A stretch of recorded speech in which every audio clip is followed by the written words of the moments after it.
Hi everybody, I'm Rob the Ranger and welcome to my channel. Before we get started, this video does contain scenes that may cause distress to some viewers, so if you are one of those viewers, please don't go any further. There's a link somewhere on top above my head where you can go and watch something cute and cuddly instead. Alright, so a week ago I shared this video that you're going to see on social media. It is one young lion getting attacked by a much bigger lion. We're going to go straight into that video, and then afterwards we'll discuss and give a little bit more context about what happened.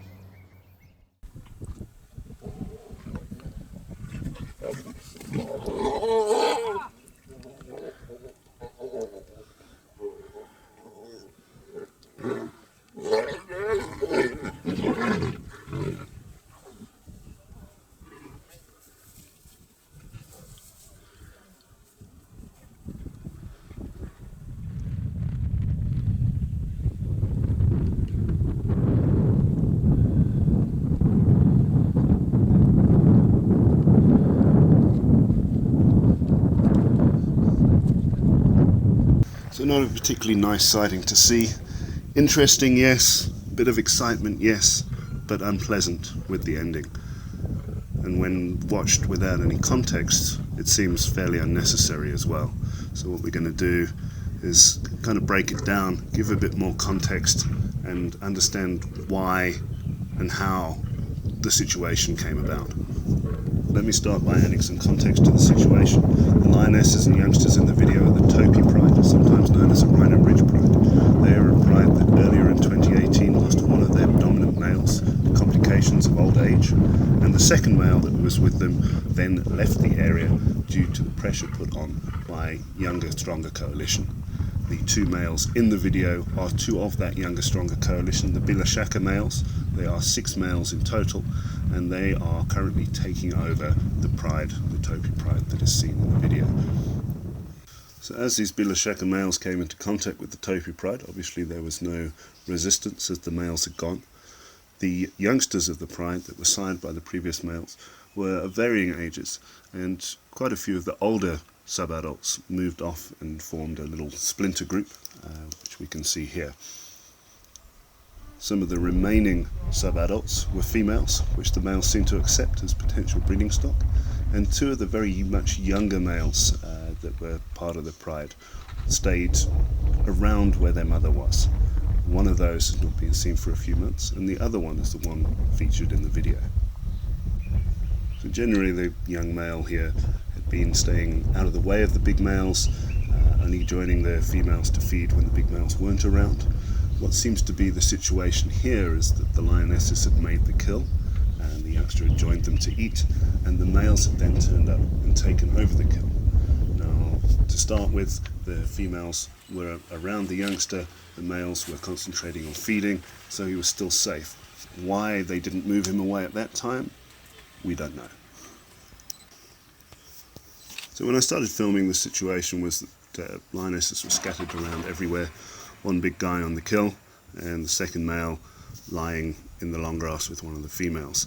At that point, there didn't seem to be any undue aggression going on. Obviously the male on the kill was a bit grumpy, defending it from the others, wanted it all to himself, and we thought it was just going to be a nice sighting of a lion eating. After a while, the second male suddenly got up and started stalking around. You can see here that the young sub-adult male had put his head up in the grass. I think it was at that point they realised that it was a sub-adult male rather than one of the other younger lionesses. He went stalking around.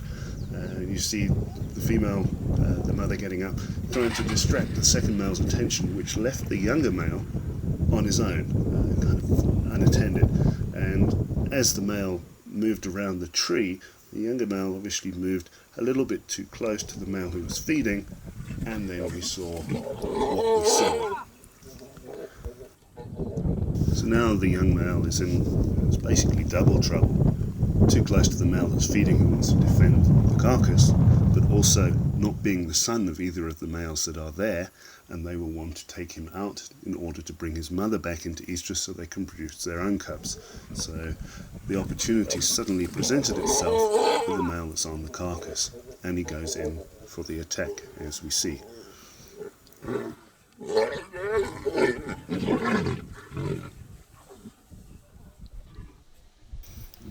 see the attack, slow it down a little bit here. It's a bite, shake and a drag, and then release as the other lions come in. It's fairly quick but very, very efficient. Typically when lions are going after rivals, they do go for the spine, for the back like that. It is a weak spot, and with a younger male like this, it's a lot weaker than it would have been with an adult male. And what's either happened, looking at the aftermath, is that either one of the teeth has gone straight through the spinal cord and severed it, or that drag and shake has snapped the spine.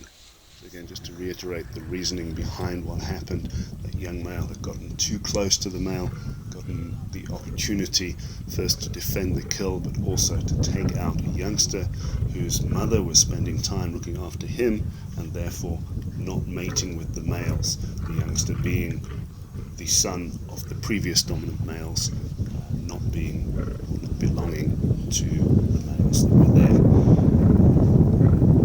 Okay, so I think we're fairly clear now as to why the attack happened. Why leave the young male like that? Why did the big male not finish him off? That was a question I saw a lot when the video was first posted on social media. The simple fact is the big male has done his job.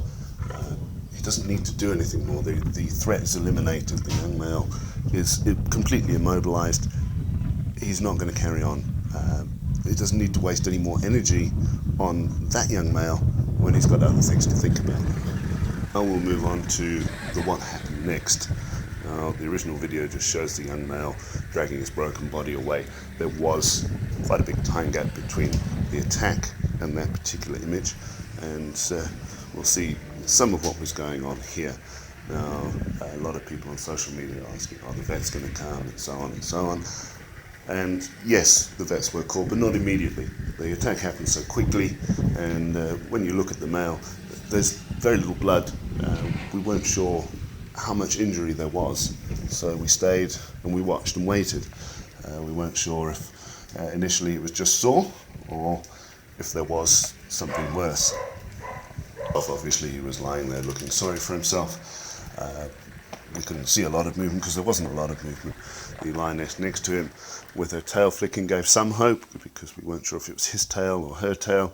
Eventually she moved away and we could see, and he tried to roll over, and it was very noticeable that there was something wrong with the back end of his body. And then when he eventually sat up and the back was at the funny angle, then the vets were called. Now obviously the veterinary team has a very large area to cover. They didn't come immediately because even if they did leave immediately of the call, it would still possibly take a couple of hours to get there. So we weren't there when they actually arrived, but they would have come. They wouldn't have been able to fix him at all. That sort of injury is not fixable, even in a proper hospital, let alone out in the bush. So all they would have done is help him on his way. So by the evening, the male was gone, and the pride carried on. And that's just an unfortunate factor of a male lion takeover. When they do take over a pride, those subs, especially the sub males, are going to be the ones that are targeted to bring the females back into estrus.